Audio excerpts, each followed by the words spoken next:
Hi y'all, I'm Exepola.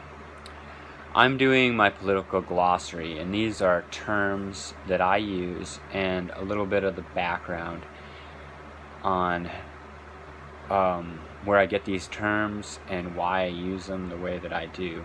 The terms that I am covering in this glossary series is liberalism, conservatism, neoliberalism, socialism, communism, Marxism, capitalism, leftism, right wing, and the conservative left. And I already did a video on the conservative left, which is probably the most esoteric of all these topics because it is probably the form that is least often applied and probably closest to my own view. So this time I'm going to cover left wing, the concept of left wing, how I use it, and sort of where my view of the left, of this term left wing, comes from. Right wing and left wing come from the time of the French Revolution, 1700s. French Parliament was divided between the left wing and the right wing, the left side of the auditorium and the right wing of the auditorium. And the right wing of the auditorium were the aristocracy, or the former aristocracy, that favored the kinds of ideas that went along with that. The left wing were the people who wanted to move and change away from that. A lot of bad things happened during the French Revolution. It was very brutal, and that topic has been covered, and should learn about it, and maybe I'll cover that in another video. But nevertheless, that's where we get these terms, left wing and right wing. And since we're doing metapolitics, I don't think that these terms are just confined to that. But of course, this context informs what these terms mean, where they come from. I'm going to remind you of this quote that is sort of part of this project. Noam Chomsky, referring to those that would want to prevent such a project, because metapolitics, it is not conducive to it doesn't benefit a certain type of status quo, the status quo of the limited scope of what can be discussed. The smart way to keep people passive and obedient is to strictly limit the spectrum of acceptable opinion, but allow very lively debate within that spectrum. So that's the reason we do metapolitics, why we talk about these concepts that aren't talked about on the news and aren't talked about in the elections, because these are the terms that we can use to get outside, get a little distance from that discussion, and maybe come up with new ways to deal with politics, new ways of thinking of politics that then might one day inform an election, or maybe a whole new political system, or maybe, like the anarchists would wish, some other kind of society, enculturation, whatever. There's no limit when it comes to metapolitics. It's beyond. The whole point is it's beyond normal categorization of politics. But today we're talking about leftism. And so I think that Noam Chomsky's definition for anarchism is actually a better definition for left-wing, because he's so pragmatic, right? So his pragmatic approach to anarchism is actually too general for, no government. And he says anarchism is the burden of proof. The burden of proof is on the authority, and if that burden isn't met, the authority is illegitimate and should be dismantled. So of course, in an anarchy there wouldn't be that, but in libertarian socialism and these different concepts that Noam Chomsky sort of plays around with and teases, it works within the context, and but it works very well for what I'm talking about here, and this broad view of the left, beyond the existent left, beyond the American left, beyond the historical left, a conception of left-wing that is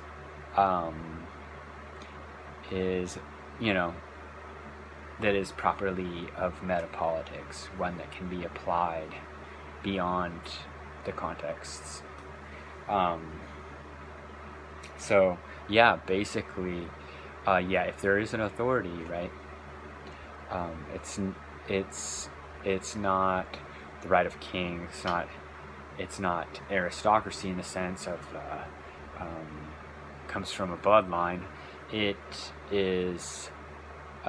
It needs to be justified, and maybe that would be justified through democracy, but I don't really think so. I think that there is something more important than people's opinions, which justifies or doesn't justify an authority, right?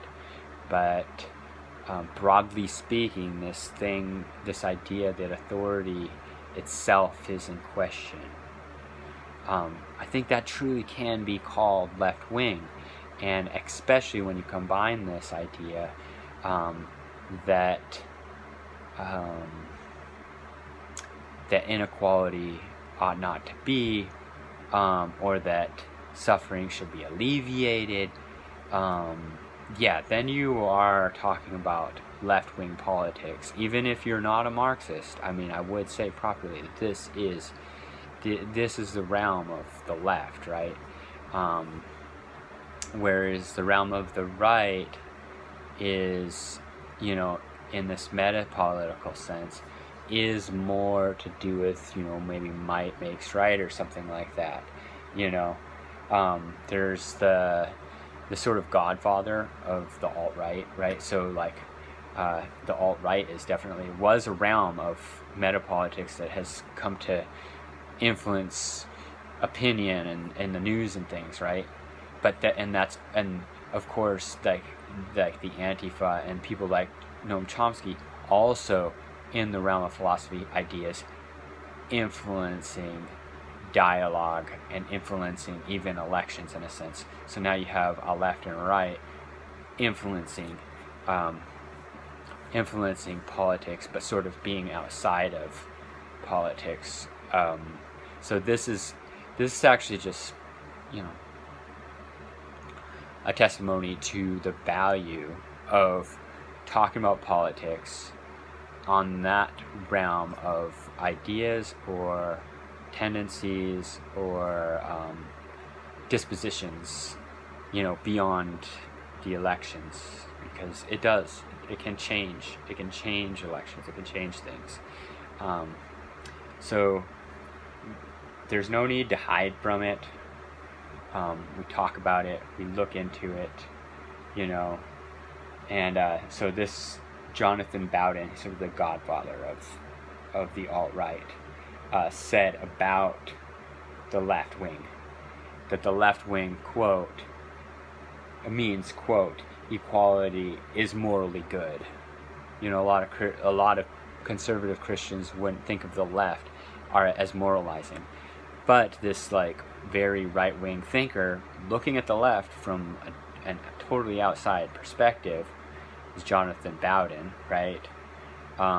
Somebody who isn't opposed to authority and even cruelty in the authority. He looks at the left and he sees moralists, and I have no problem with that because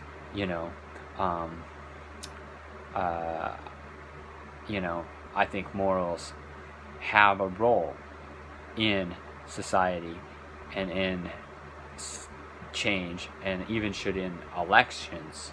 So the idea of the left being moralistic is not a bad thing to me, but it was a criticism that Jonathan Bowden brought to the left wing. Another thing he says about the left wing, which sort of goes along with what Noam Chomsky says, but from the other side, he says biology, the left would think, quote, biology shouldn't matter as much as it does, wish the world was different than it is, that human beings weren't hardwired to be egotistical, territorial, and violent. So interesting. I mean, of course, there is violence on the right and there's violence on the left. But as Jonathan Bowden's looking at the left, he's saying that in general, the left would wish that that the world wasn't hardwired that way, but also that the world wasn't hardwired for egotism, right? And his embedded assumption is that it is hardwired for that. And I would say, yes, that is present. But I think that there is a kind of hardwiring of equality of value. Cooperation, well, yeah. And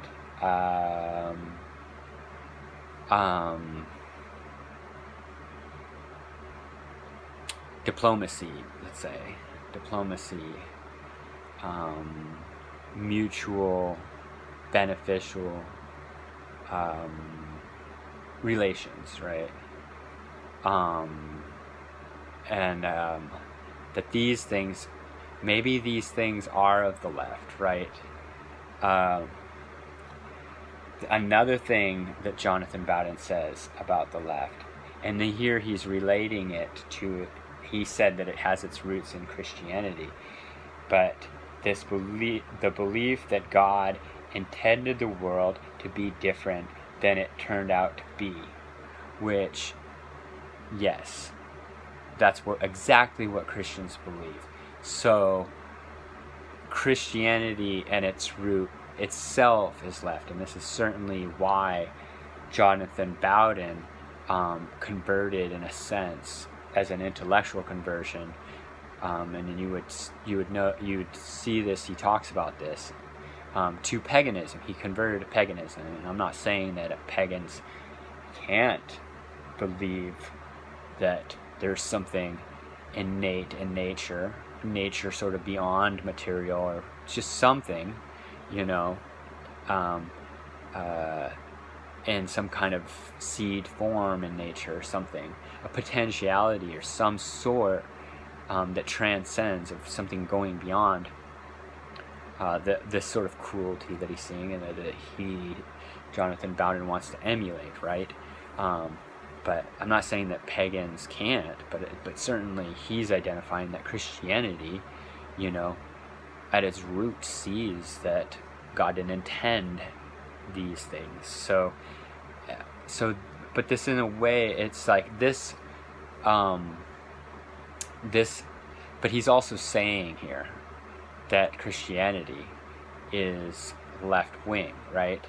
Or at least this element, that there's an intentionality beyond actuality, beyond an intentionality that is different than actuality, that in a way is why there can be change, because intentionality, and this is almost getting on this ontological level, of, you know, what's underneath a left-wing tendency or impulse is that there's sort of implicit in consciousness, right? There is a intention to go beyond what already exists, you know, implied in consciousness itself. These types of things actually, I think, support a left-wing persuasion. You know, not necessarily Marxist, but a different kind of left-wing persuasion.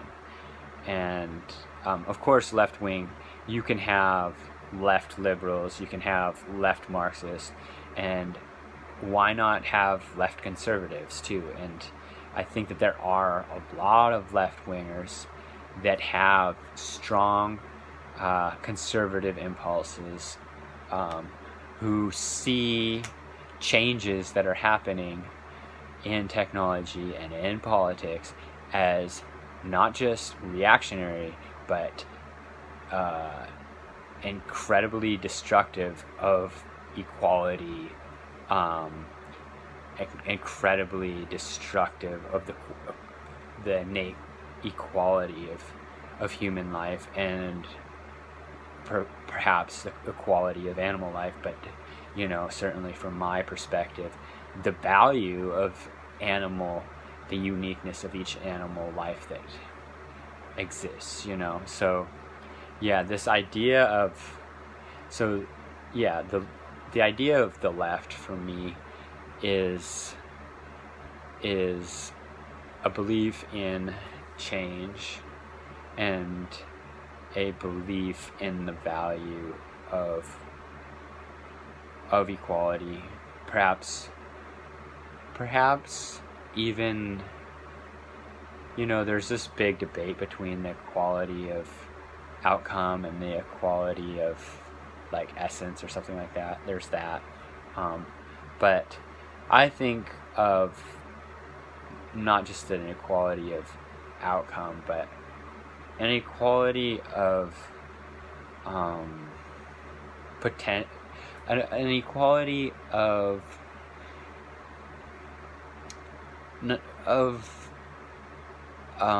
just what is offered to me, you know. How can I say that a child doesn't offer as much as another person just because they're not as smart? That doesn't make sense, you know. They're like, children are the future, you know. Like, how can I say that somebody who is disabled doesn't offer something, you know what I mean? Because like in an evaluation where you're just trying to get something out of it, well, a scientist offers something to the person who has the disability, you know. So without that person with disability, then the scientist has no value, you know what I mean? So this left-wing idea of equality, not necessarily defined strictly, you know, in this meta political sense, we can kind of explore it in its different avenues. There is a lot of potential in this idea that people have value or intrinsic value, you know, and it doesn't have to be just because you know, God made them, but God made them for this too, that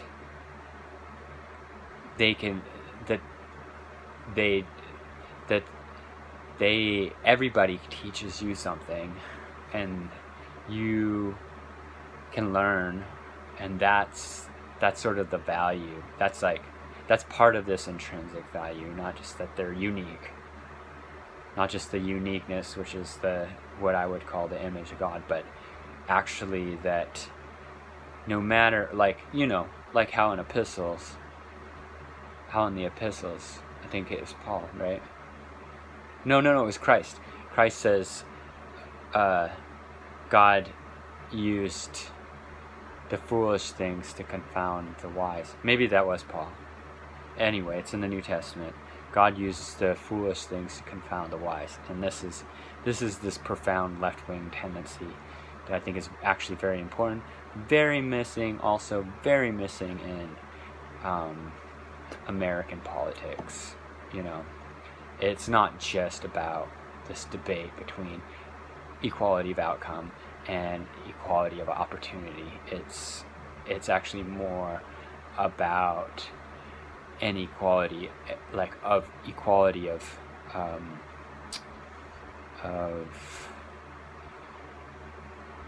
like a spiritual, like it's a equality of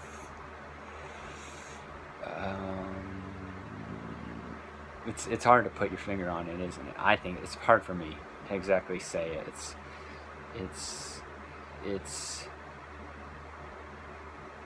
It's something to do with love and this unconditional. It's like equality of unconditional equality. The equality of unconditional equality is like the best of what I would call like left wing. That's how I see left wing. If left wing is about equality, I think this